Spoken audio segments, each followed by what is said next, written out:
Lezzeti Tam kanalından herkese merhabalar. Kanalıma hoş geldiniz. Bugün çok farklı bir tarifle karşınızdayım.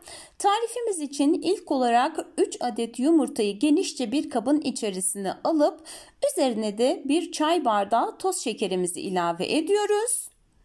Şekerle yumurtayı krema kıvamına gelinceye kadar güzel bir şekilde çırpacağız.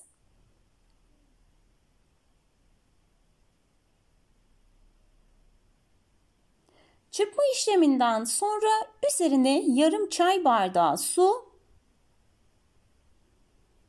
1,5 su bardağı un ilave ediyoruz.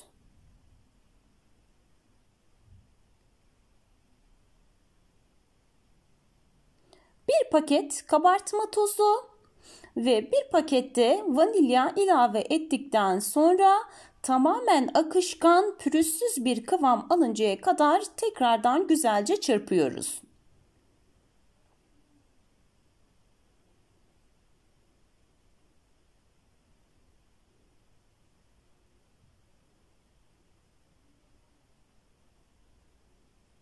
Hamurumuz şöyle güzel, akışkan, pürüzsüz bir kıvam aldıktan sonra kalıbımızı güzelce yağlayacağız. Bu kalıp olduğu için kalıba yapışmaması adına güzelce her tarafını tereyağı ya da margarinle yağlıyorum. Aynı şekilde fırın tepsisi de kullanabilirsiniz. Fırın tepsisinde tercihe bağlı sıvı yağla da yağlama işlemi yapabilirsiniz. Yağlamış olduğumuz kalıbın içerisine hazırlamış olduğumuz hamurumuzu güzelce ilave edeceğiz.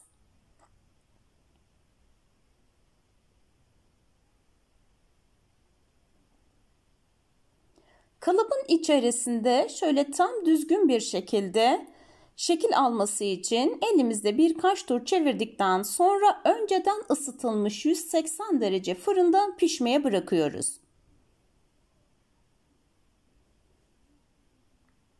Bir su bardağı sütümüzü çırpma kabının içerisine alıp üzerine de bir paket krem şanti ilave ediyoruz. Güzelce bu iki malzemeyi çırpacağım. Sonrasında da krem şantinin tam olarak kıvam alması için dolapta bir süre bekletmeye bırakacağım.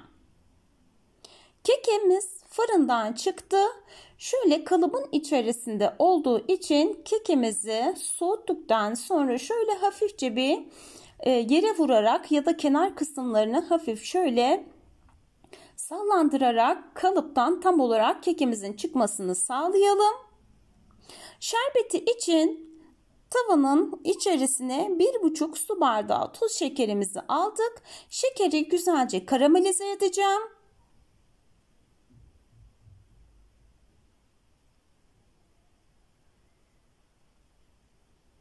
Şeker karamelize olduktan sonra da üzerine 2 su bardağı su ilave ediyorum.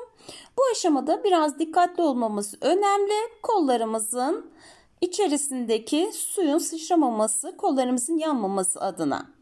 Tam olarak şekeri suyun içerisinde eritip şerbet kıvamına gelinceye kadar bu haliyle kaynatacağız.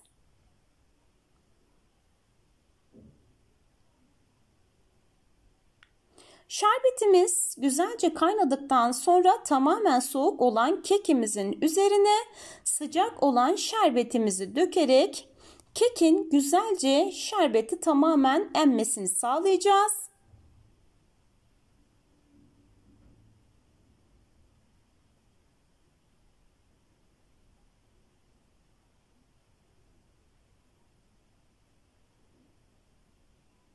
Muhallebisi için genişçe bir tenceremizin içerisine 150 gram tereyağı ya da margarini alıyoruz. Yağımızı burada eriteceğiz, kızdırmayacağız. Sonrasında üzerine 1,5 su bardağı un ilavesinde bulunuyorum. Unu yağla beraber güzelce kavuracağız. Şöyle ilk başta yoğun bir kıvam alacak, ancak biz kavurmaya devam ettikçe yağla beraber un tekrardan böyle pürüzsüz un kıvamına gelecek.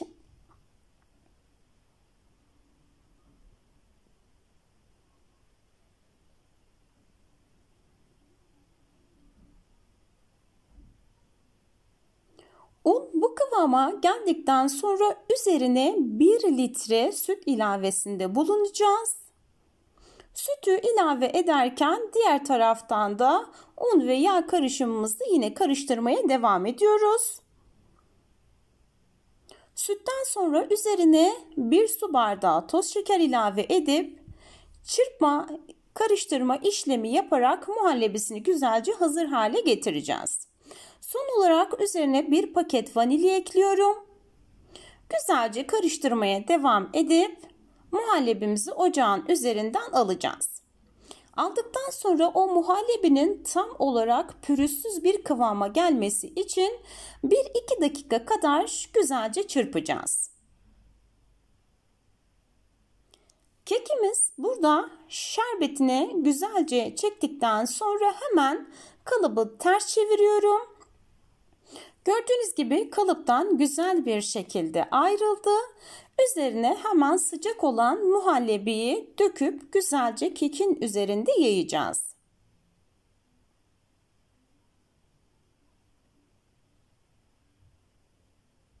Kullanmış olduğum bardak ölçülerini de bu aşamada hemen vereyim. Çay bardağı 100 milim, su bardağı da 200 milimlik ölçülerde olacak. Muhallebiyi güzel bir şekilde dağıttıktan sonra dolapta soğumaya bırakıyoruz. Muhallebimiz soğuduktan sonra üzerine hazırlamış olduğumuz krem şantiyi güzel bir şekilde gezdirip yine aynı şekilde tam böyle güzel bir şekil alıncaya kadar da üzerine yayacağız. Nefis bir tarif. Tadına bayılacaksınız.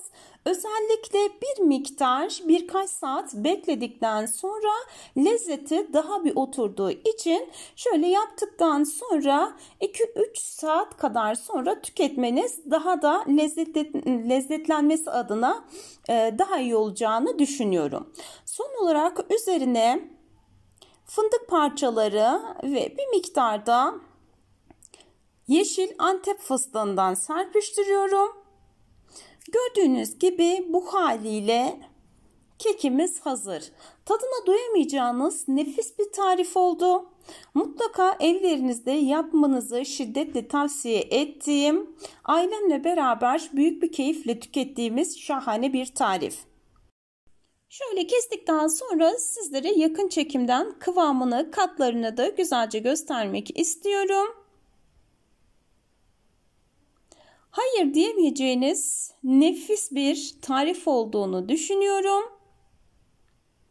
Deneyen herkese şimdiden hem kolay gelsin hem afiyet olsun.